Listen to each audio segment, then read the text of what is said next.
কিভাবে একটা সাধারণ ক্লিনিং ব্যবসাকে 7 ফিগার মানে কোটি টাকার সম্পদে পরিণত করা যায়? ব্যাপারটা কিন্তু অসম্ভব না। আজ আমরা ঠিক সেই প্রমাণিত কৌশলগুলো নিয়েই কথা বলবো, যেগুলো ব্যবহার করে সফল মালিকরা তাদের ব্যবসাকে এই পর্যায়ে নিয়ে গেছেন। এখানে আসল কথাটা হলো, এটা শুধু টাকার ব্যাপার না, এটা স্বাধীনতার ব্যাপার। আর এই স্বাধীনতার রহস্য কিন্তু মপ বা বালতিতে লুকিয়ে নেই। আসল খেলাটা হলো এমন একটা সিস্টেম তৈরি করা যা ব্যবসার মালিককে প্রতিদিনের খাটুনি থেকে সত্যিকারের মুক্তি দেবে। তো এই পুরো জার্নিটাকে আমরা 5টা মূল স্তম্ভে ভাগ করে দেখব। প্রথমে আসবে মালিকের মানসিকতা, তারপর দেখব কিভাবে প্রচুর লিড আনা যায়, এরপর লাভজনক চুক্তি যে তার কৌশল, তারপর একটা গ্রোথ ইঞ্জিন তৈরি করা, আর সবশেষে সিস্টেম ব্যবহার করে ব্যবসাকে আরও বড় করা। এই 5টা পিলার ঠিকঠাকভাবে বুঝতে পারলে একটা সার্ভিস বিজনেসের পুরো ধারণাই কিন্তু বদলে যেতে পারে। আসুন তাহলে আমাদের প্রথম স্তম্ভটা দিয়ে শুরু করা যাক, মালিকের মানসিকতা। অপারেটর থেকে স্থপতি হয়ে ওঠার জার্নি। কারণ আসল বদলটা কিন্তু ফিল্ডে হয় না, হয় নিজের চিন্তাভাবনায়। সাফল্যের প্রথম ধাপটাই হলো এই মালিক অপারেটর ফাঁদ থেকে বের হয়ে আসা। ব্যাপারটা কি দেখুন, যখন একজন মালিক নিজেই দিনরাত কাজ করেন, তখন ব্যবসাটা আর ব্যবসা থাকে না, এটা একটা হাই ডিমান্ড চাকরিতে পরিণত হয়। তার আয় নির্ভর করে তার ব্যক্তিগত পরিশ্রমের ওপর। তিনি ক্লান্ত হয়ে পড়লে ব্যবসাও থেমে যায়। অন্যদিকে একজন সত্যিকারের ব্যবসার মালিক ব্যবসার ভিতরে কাজ করেন না, তিনি ব্যবসার ওপর কাজ করেন। তিনি এমন সিস্টেম তৈরি করেন যা নিজে থেকেই আয় করতে পারে, আর এমন একটা সম্পদ গড়ে তোলেন যাকে সময়ের সাথে বড় করা যায়। এখানে একটা খুবই শক্তিশালী কৌশল কাজ করে, যাকে বলা হয় 80% নিয়ম। মানে পারফেকশনিজম বা সবকিছু নিখুঁত করার চেষ্টাটা আসলে উন্নতির সবচেয়ে বড় শত্রু। কোনো সিস্টেমকে শুরুতেই 100 ভাগ পারফেক্ট হতে হবে না। যদি এটা 80% কাজ করে তাহলেই যথেষ্ট। এটাকে চালু করে দিন, কারণ অতিরিক্ত ইঞ্জিনিয়ারিং করতে গেলে বা সবকিছু নিখুঁত করতে গেলে আসল কাজটাই আর এগোয় না। আচ্ছা, মানসিকতা তো ঠিক হলো, এবার আসা যাক দ্বিতীয় স্তম্ভে। এমন একটা মেশিন তৈরি করতে হবে যা আপনার জন্যে লাগাতার নতুন ক্লায়েন্ট নিয়ে আসবে। আর এর দর্শনটা হলো শিকার করা নয়, বরং চাষ করা। প্রশ্নটা হলো, সারাদিন অচেনা নম্বরে ফোন না করে, মানে কোল্ড কলিং না করে, কিভাবে বড় বড় চুক্তি পাওয়া সম্ভব? এর উত্তরটাই হলো ওই মানসিকতার পরিবর্তনে। একটা একটা করে চুক্তি স্বীকার করার বদলে এমন একটা পরিবেশ তৈরি করতে হবে যেখানে দীর্ঘমেয়াদী সম্পর্কগুলো চাষ করা যায়। আর এই সম্পর্কগুলোই কিন্তু আপনাকে লাগাতার কাজ এনে দেবে। এই সম্পর্ক গড়ে তোলার জন্য একটা দারুণ ফ্রেমওয়ার্ক আছে, যেটাকে বলা হয় ফার্ম। এফ মানে ফাইন্ড, মানে সঠিক সিদ্ধান্ত গ্রহণকারীকে খুঁজে বের করা। এ হলো অ্যাক্টিভেট, মানে কোনো কিছু বিক্রি করার চেষ্টা না করে বরং দরকারি তথ্য দিয়ে তাদের নজরে আসা।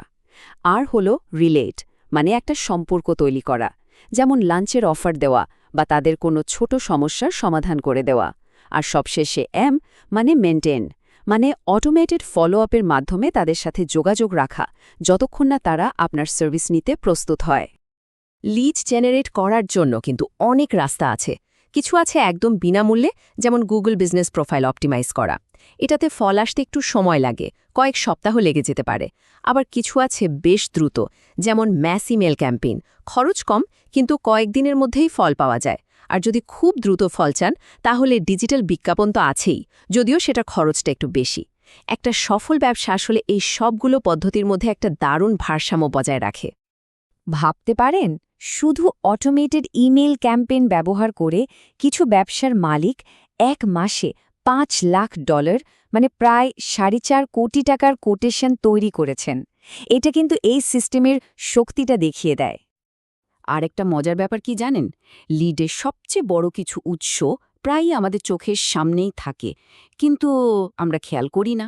যেমন আপনার প্রতিযোগী, হয়তো তারা কোনো একটা কাজ পেয়েছে যা তাদের জন্য খুব ছোট বা খুব বড়, তারা সেই কাজটা আপনাকে দিয়ে দিতে পারে।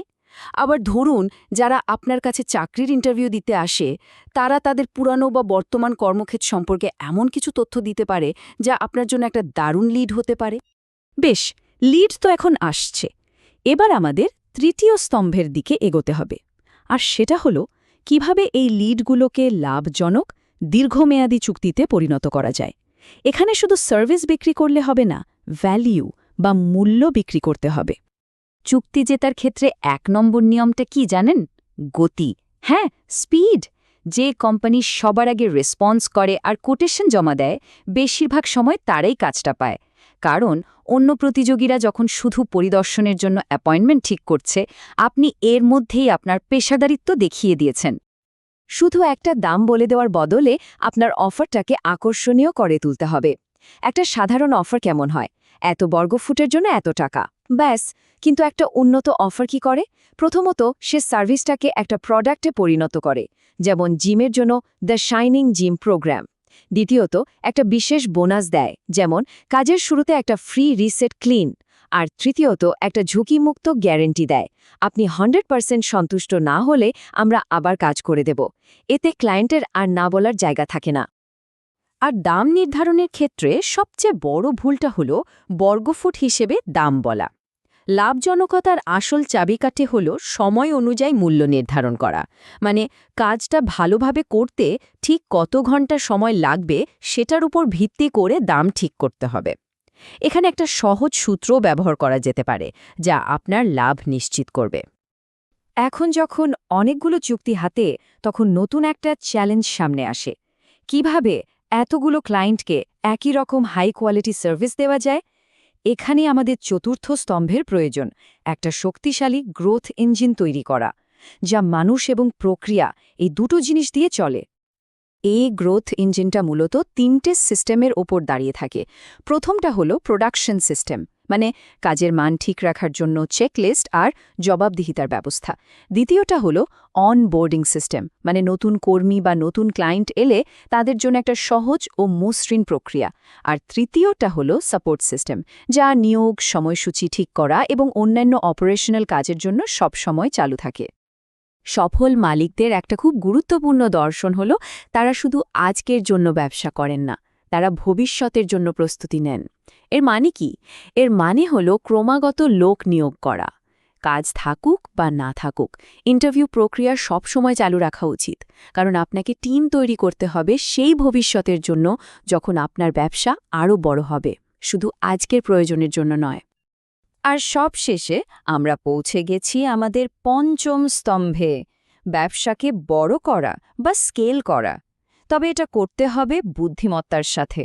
আর তার জন্য সেই সংখ্যাগুলোর উপর নজর রাখতে হবে যেগুলো একটা ব্যবসার আসল স্বাস্থ্য কেমন তা বলে দেয়। একটা কথা মাথায় রাখা খুব জরুরি, লাভ ছাড়া ব্যবসার বৃদ্ধি মানে শুধুই স্ট্রেস বাড়ানো। তাই দুটো সংখ্যা জানাটা খুবই দরকারি। একটা হলো ডিএসও, মানে কাজ করার পর টাকা হাতে পেতে ঠিক কতদিন লাগছে। এটা বেশি হলে কিন্তু ক্যাশ ফ্লোতে সমস্যা হতে পারে। আরেকটা হলো সিওজিএস, মানে আপনার সরাসরি খরচ, কর্মী, জিনিসপত্র ইত্যাদি। এই দুটো সংখ্যাই বলে দেবে আপনার ব্যবসা আসলে কতটা লাভজনক। একটা আদর্শ ক্লিনিং ব্যবসার লাভের হিসাবটা কেমন হওয়া উচিত? মোট আয়ের প্রায় ৫০-৬০% যাওয়া উচিত সরাসরি খরচে, মানে কর্মী আর জিনিসপত্রে। আরও প্রায় ১৫% যেতে পারে অ্যাডমিন বা সফটওয়্যারের মতো ওভারহেড খরচে। আর বাকি ২৫-৩৫% হলো আপনার নিট লাভ। এই হিসাবটা ধরে রাখতে পারলেই ব্যবসাটা স্বাস্থ্যকর থাকবে। পুরো যাত্রাপথটাকে যদি একটা টাইমলাইনে দেখি, তাহলে ব্যাপারটা এরকম দাঁড়ায়। প্রথম মাসে ফোকাস থাকবে মানসিকতা বদলানো আর প্রথম ক্লায়েন্ট জোগাড় করা। ৬ মাসের মধ্যে ফ্রি লিড জেনারেশন পদ্ধতিতে দক্ষ হয়ে মাসে প্রায় $১১,০০০ আয় করা সম্ভব। প্রথম বছরের মধ্যে নিয়োগ আর কোয়ালিটি কন্ট্রোলের জন্য একটা শক্তিশালী সিস্টেম তৈরি করতে হবে। আর তারপর দ্বিতীয় বছর থেকে সিওজিএস আর ডিএসওর মতো আর্থিক ম্যাট্রিক্স ব্যবহার করে $1,০০,০০০ লক্ষ্যের দিকে এগিয়ে যেতে হবে। শেষ পর্যন্ত প্রশ্নটা এসে দাঁড়ায় একটাই, ব্যবসা আপনাকে চালাচ্ছে নাকি আপনি ব্যবসা চালাচ্ছেন? একটা ক্লান্তিকর চাকরি আর একটা সম্পদ তৈরি করার মধ্যে পার্থক্যটা কিন্তু এই একটা প্রশ্নের উত্তরের মধ্যেই লুকিয়ে আছে। আর আজকের এই পুরো আলোচনার উদ্দেশ্যই হল ব্যবসার চালকের আসনে মালিককে বসানো, যাতে ব্যবসা তার নিয়ন্ত্রণে থাকে, সে ব্যবসার নিয়ন্ত্রণে নয়।